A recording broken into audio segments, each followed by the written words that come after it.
Eu quero compartilhar com você, quero pedir para você abrir a sua Bíblia no livro de Isaías, capítulo 6.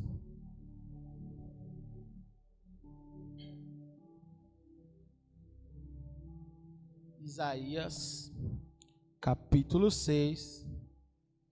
Nós vamos ler do versículo 1 até o 8.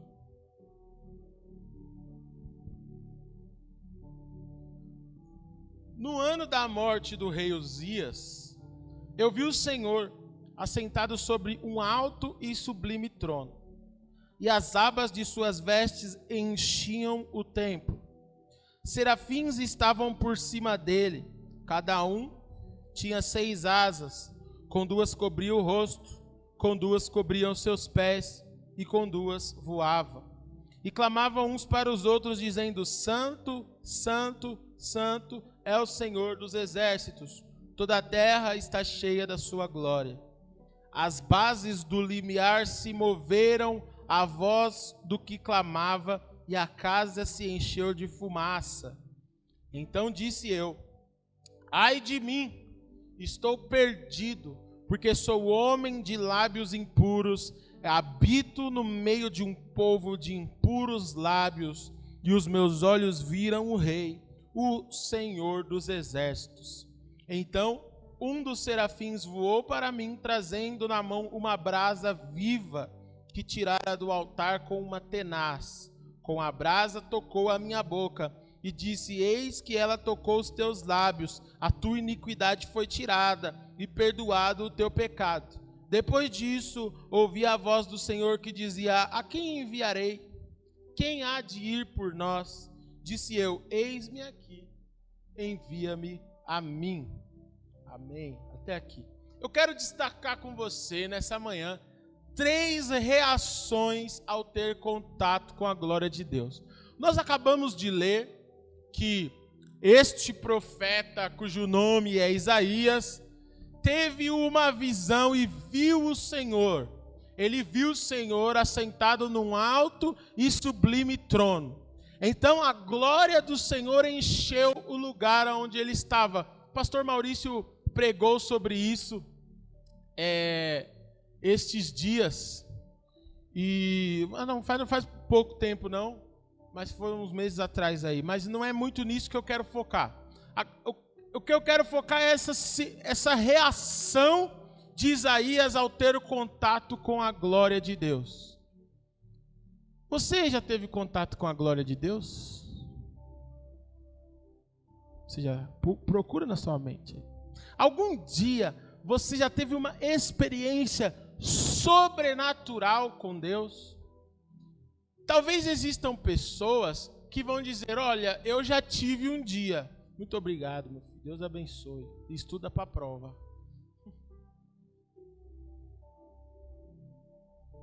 Você já teve... Alguns vão dizer: olha, um dia eu tive. Eu já fui muito usado por Deus.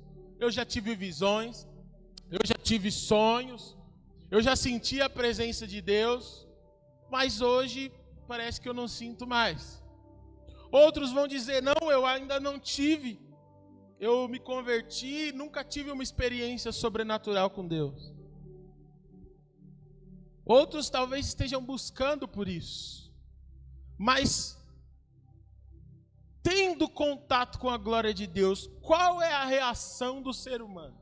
Porque veja, eu comentava com o pessoal ontem, indo no carro, eu comentava com eles.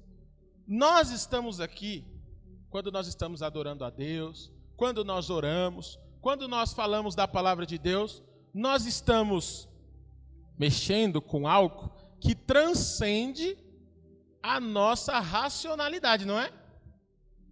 Nós conhecemos Deus completamente? Não.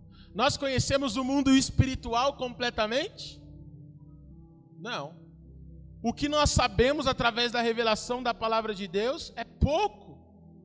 É pouquíssimo perto da realidade do mundo espiritual. Então nós estamos mexendo com algo que transcende a nossa existência material. Porém o Senhor colocou em nós algo que pode nos ligar a Ele, que é o nosso espírito.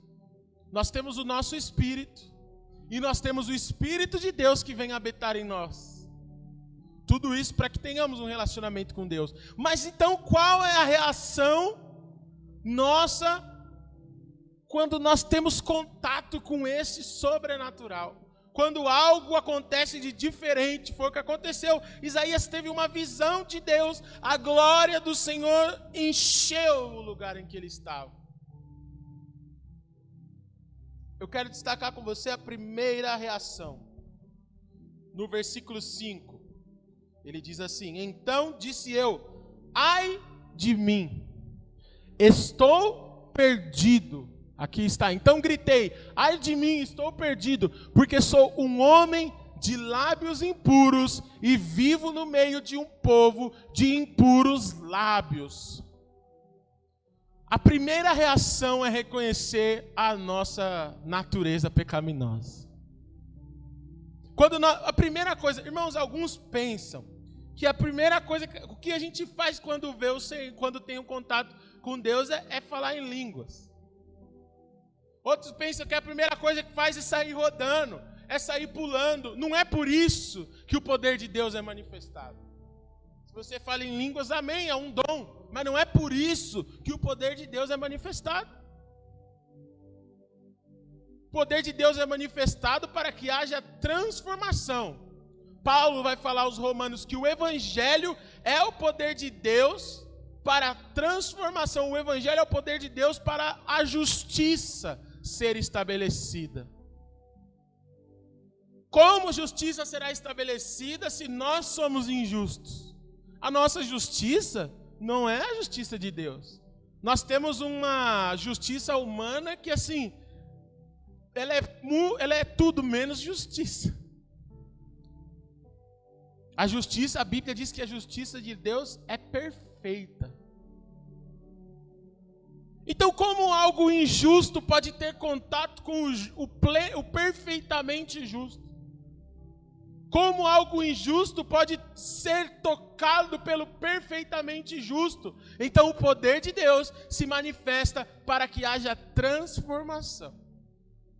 A primeira coisa, quando eu me sinto tocado pelo poder de Deus, é reconhecer meu pecado.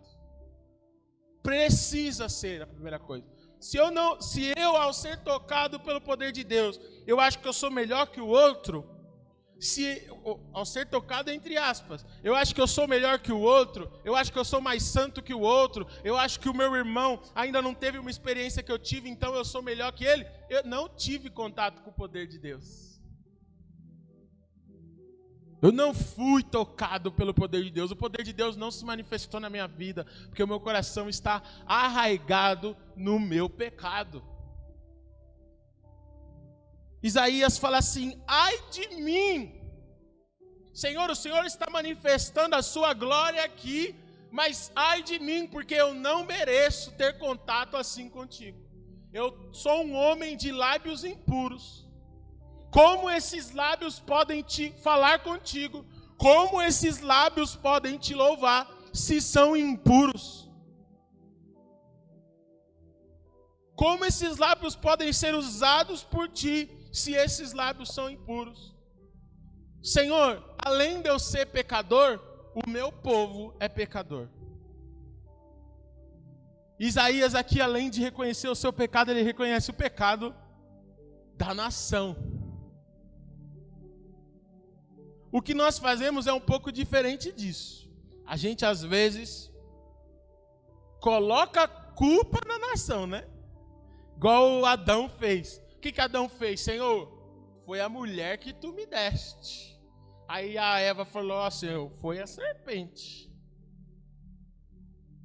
Mas Isaías, ele reconhece o dele e reconhece o da nação. Eu quero ler com você um texto sobre isso que está lá em Lucas, capítulo 18, versículos 9 a 4. 9 a 14. Capítulo 18, versículo 9 a 14 diz: Jesus estava contando uma parábola. Diz assim: propôs também esta parábola a alguns que confiavam em si mesmo, por se considerarem justos, e desprezavam os outros. 2 homens subiram ao templo com o propósito de orar. Um fariseu e o outro publicano. O fariseu, posto em pé, orava de si mesmo desta forma: ó Deus, graças te dou, porque eu não sou como os demais homens, roubadores, injustos e adúlteros, nem ainda como este publicano. Jejuo 2 vezes por semana e dou o dízimo de tudo quanto ganho. O publicano, estando de pé longe, não ousava nem ainda levantar os seus olhos ao céu, mas batia no peito dizendo: ó Deus, sê propício a mim, pecador.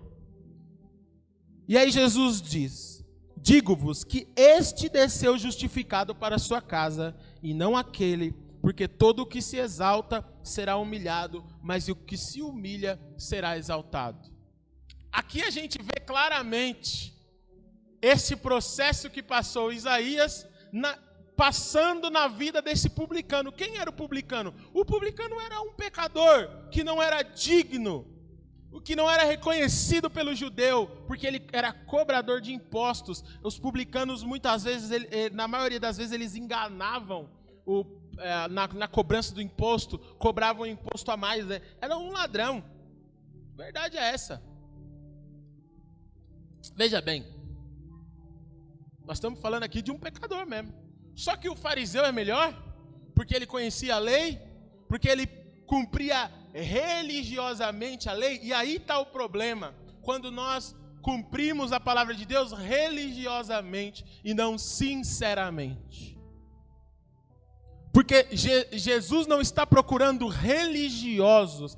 A igreja não existe para ser uma instituição no mundo espiritual religiosa. É religiosa porque a lei diz que é assim. A gente tem que ter um CNPJ dizendo que é instituição religiosa, mas aos olhos do reino de Deus, aos olhos do nosso Deus, não é essa a função da igreja. A religião, em nome da religião se mata, em nome da religião se manda pessoas para o inferno. Porque tem muita igreja infelizmente, tem muita igreja sendo um cemitério.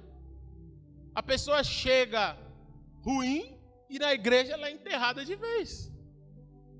Quando aqui deveria ser o lugar aonde o pecador encontra abrigo, e aí sim, ao ter contato com o poder de Deus, transformação. Mas não somos nós que transformamos ninguém. Não somos nós que falamos: olha, você pode fazer isso, você não pode fazer aquilo, você tem que usar essa roupa, você não tem que usar essa roupa. Não somos nós que fazemos isso. A transformação, ela vem pelo Espírito Santo.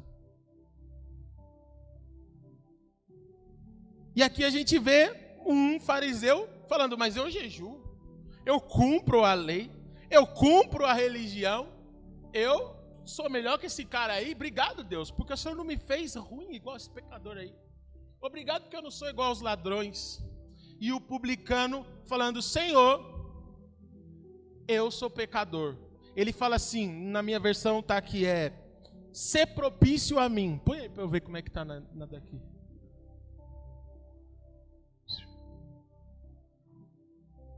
Tem misericórdia de mim. Esse termo que é utilizado, ser propício, ou que está ali como tem misericórdia, no termo original ele vai ter relação com ser conciliado, expiado. O que é, a gente falou umas semanas atrás sobre a expiação. O que era o sacrifício da expiação? Quando o animal, o cordeiro, ele morria e levava sobre si os pecados.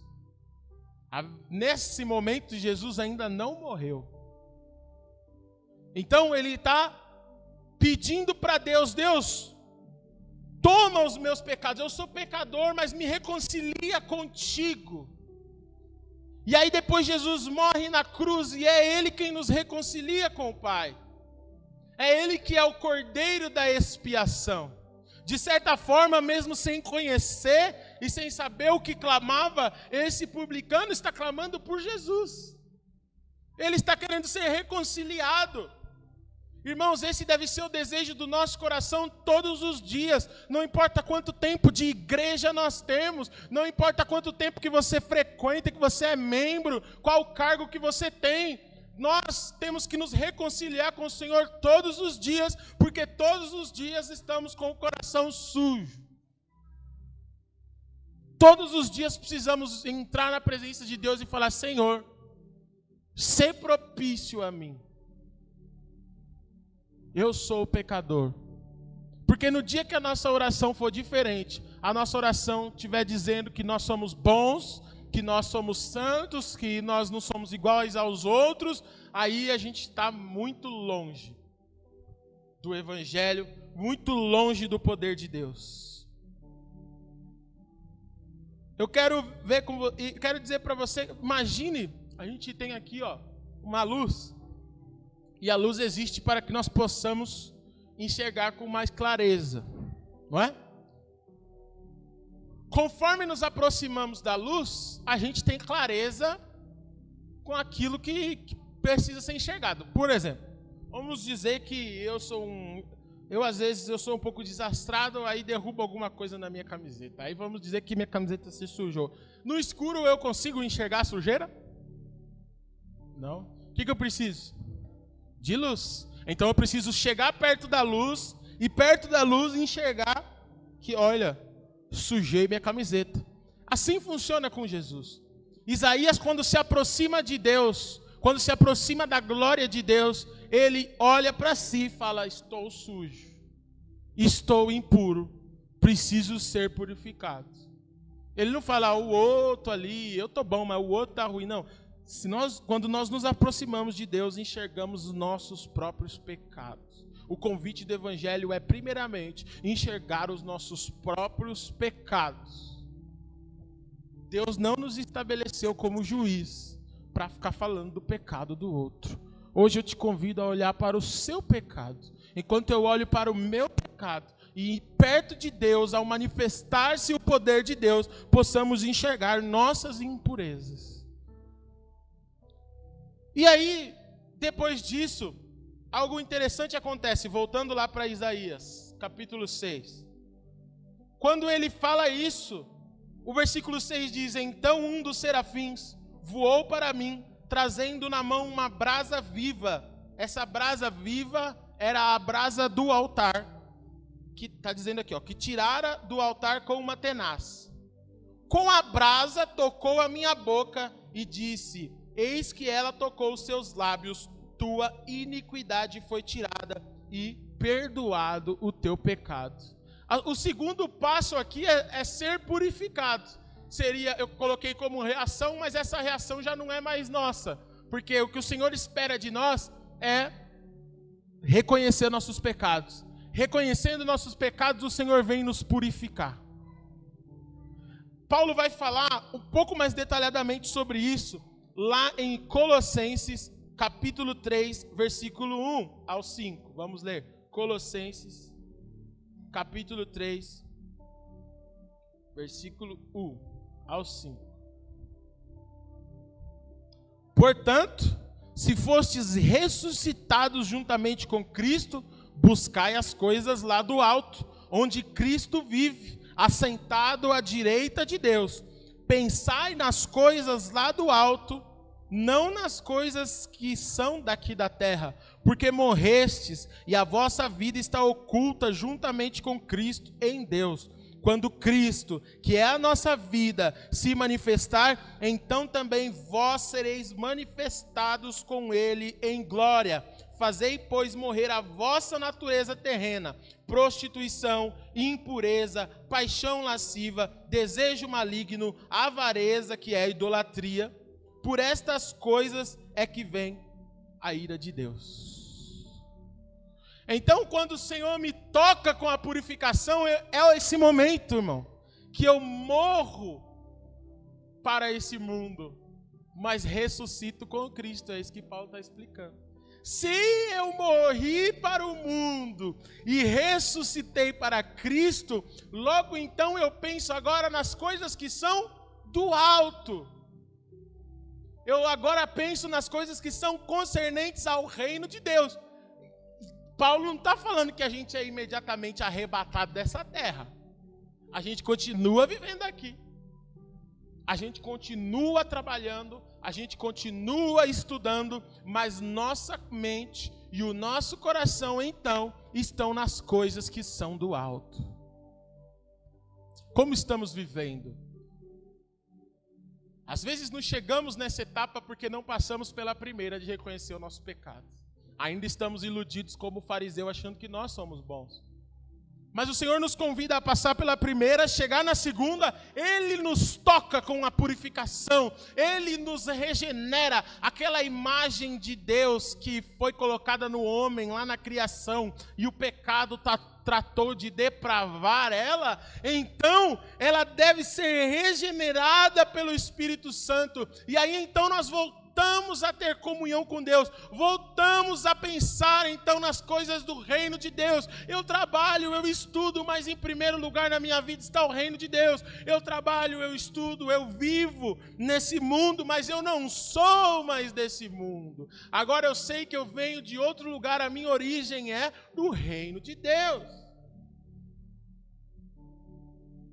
Esse é o processo de purificação, porque purificação é o que se não tirar as impurezas? A purificação é tirar as impurezas, tornar puro, tirar aquilo que eu reconheci na primeira reação, que está em mim, então o Senhor tira de mim, e Ele me torna puro. É necessário a morte da natureza terrena, é necessário a ressurreição com Cristo e em Cristo, e esse processo desemboca na prática de boas obras. Veja, não pratico, a gente fala sempre sobre isso e a gente precisa repetir isso. Eu não pratico as boas obras para ser salvo, porque as boas obras não podem me salvar. Só quem pode me salvar é a fé no sangue de Jesus derramado na cruz. Mas, uma vez purificado, uma vez tocado pelo poder de Deus, a consequência disso é a prática de boas obras. As minhas más obras ficam para trás e agora eu sou praticante de boas obras. O que são boas obras? Boas obras é aquilo que provém de Deus, de um coração transformado, como a Conceição falou aqui. A Conceição trabalhando, cuidando das crianças, trabalho secular, mas o que ela fazia? Orava para a salvação das crianças. Enquanto vivo, vejo a necessidade do meu irmão. Vou deixar o meu irmão passando necessidade? Infelizmente, o mundo é assolado por situações de fome e miséria. Mas, irmãos, aqui dentro ninguém pode passar fome. A gente não consegue mudar o mundo inteiro. Nossos braços não chegam. A gente ora e tudo mais, mas pelo menos aqui dentro ninguém pode estar passando frio. Ninguém pode estar passando necessidade. Porque a gente precisa cuidar uns dos outros. Porque se isso acontece em nosso meio, nós não estamos sendo igreja. Aqui dentro, quando chora um, tem que chorar todo mundo. Ninguém pode chorar sozinho. Isso é reino de Deus. E é aí que revela se nós somos tocados pelo poder de Deus ou não. Porque rodar, pular, é fácil. Agora, e as boas obras que vêm de um coração transformado? Depois disso, depois que Isaías reconhece que é pecador, que é impuro, e então o anjo pega a brasa do altar, a brasa, e toca na boca dele. Isso já é um indício para nós que o processo de purificação dói, não é? Dói. Cortar na carne dói. Porque esse processo de purificação, irmãos, muitas vezes nós vamos ter que tirar coisas que a gente gosta de fazer. Às vezes nós vamos precisar tirar. Não é pecado eu sair com os meus amigos, mas isso me faz pecar.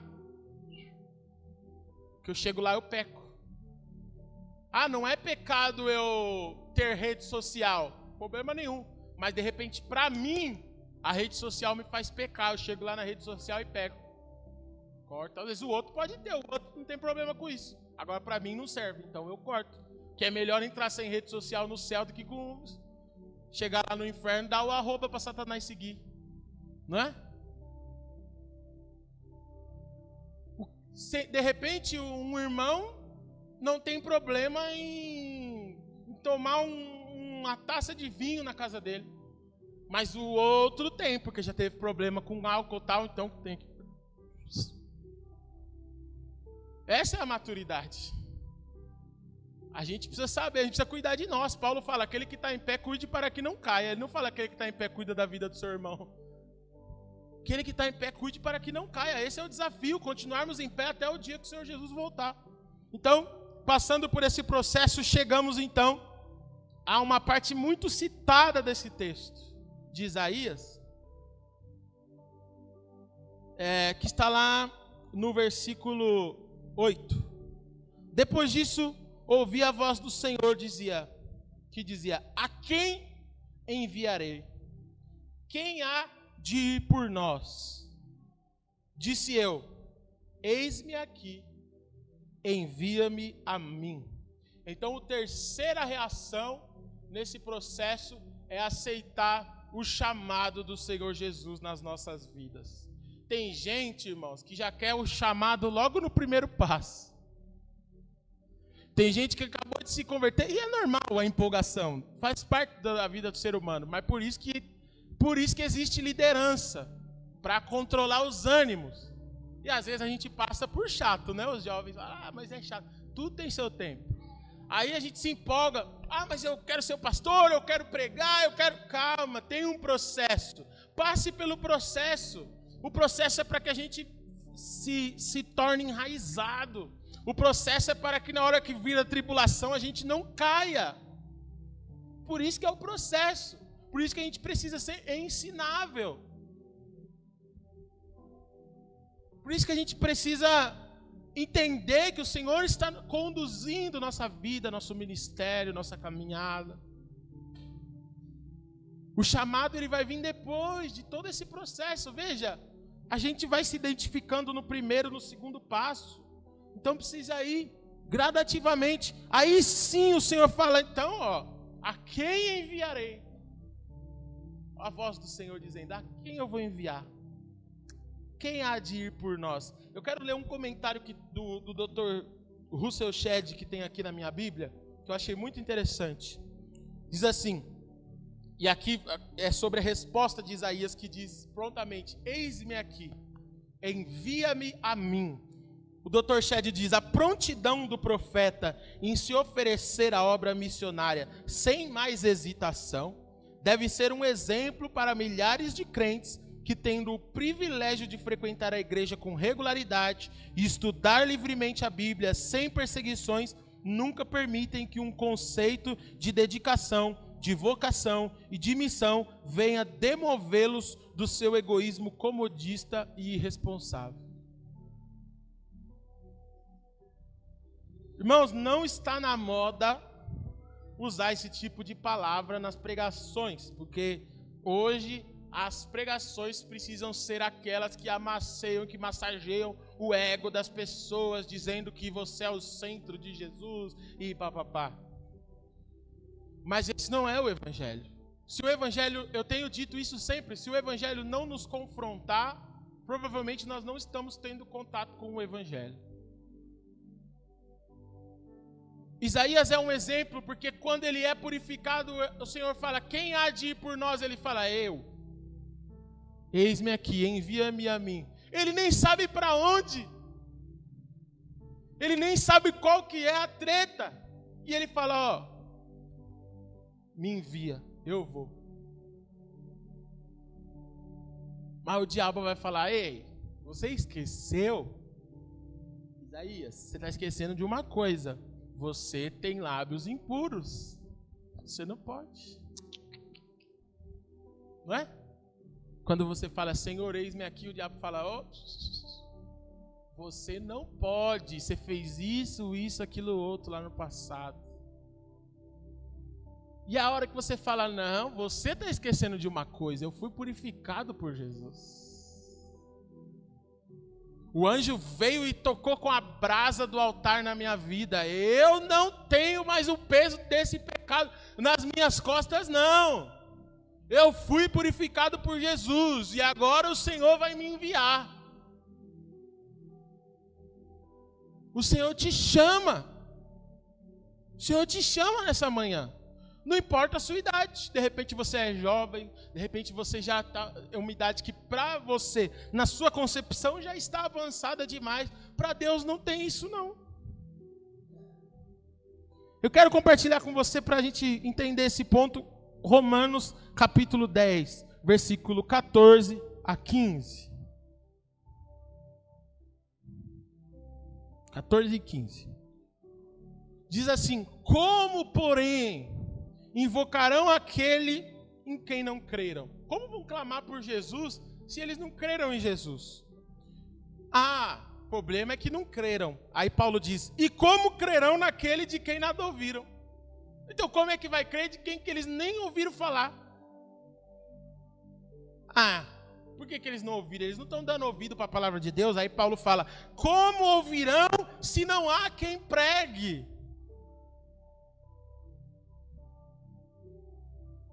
Esses irmãos são fogo mesmo, não estão pregando. E Paulo fala: como pregarão se não forem enviados? O problema somos nós, irmãos. Se não estão, Paulo está dizendo, se não estão clamando pelo nome de Jesus por aí, é porque nós não estamos sendo enviados aqui. Nós não estamos falando: Senhor, eis-me aqui, envia-me a mim. Porque se lá não estão clamando, é porque não ouviram. Se não ouviram, é porque ninguém pregou. Se ninguém pregou, é porque ninguém está sendo enviado. E essa envio é uma parceria de você com a igreja. A igreja como instituição, agora falando. Porque a gente precisa ser preparado, a gente precisa passar por esse processo completo de conversão e transformação, ser cuidado por uma liderança, aconselhado por uma liderança, e então aí sim você poderá ir, porque você está devidamente aparelhado com as armas de guerra.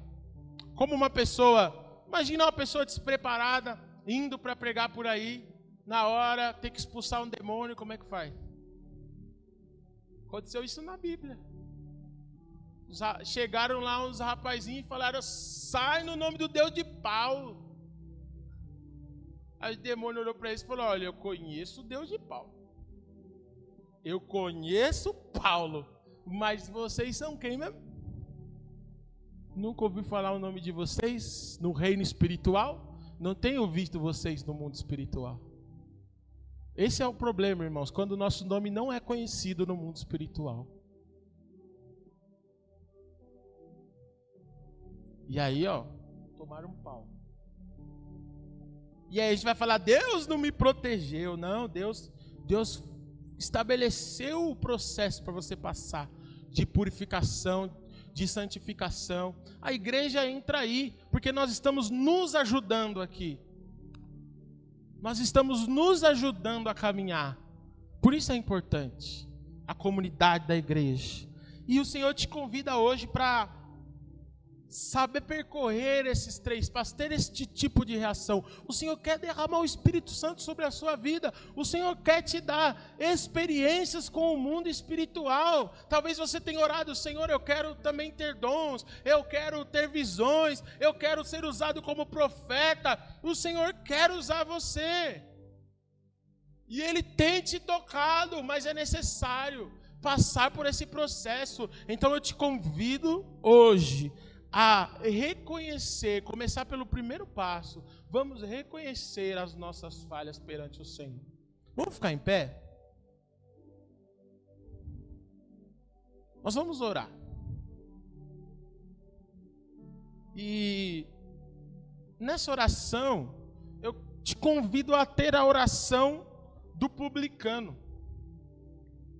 Orar e falar: Senhor, eu sou pecador, eu preciso do Senhor. Confesse o seu pecado para Deus. Só você, Deus sabe. Você não precisa confessar para a gente aqui.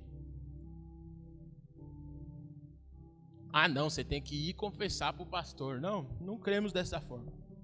Você precisa confessar para Deus. Confesse para Deus o seu pecado, fale com Ele, reconheça que você é pequeno perante o poder dEle, a grandeza dEle, e que você precisa dEle. Ele vai tocar na sua vida. E saiba que quando você sair daqui, você vai estar vivendo o processo da purificação.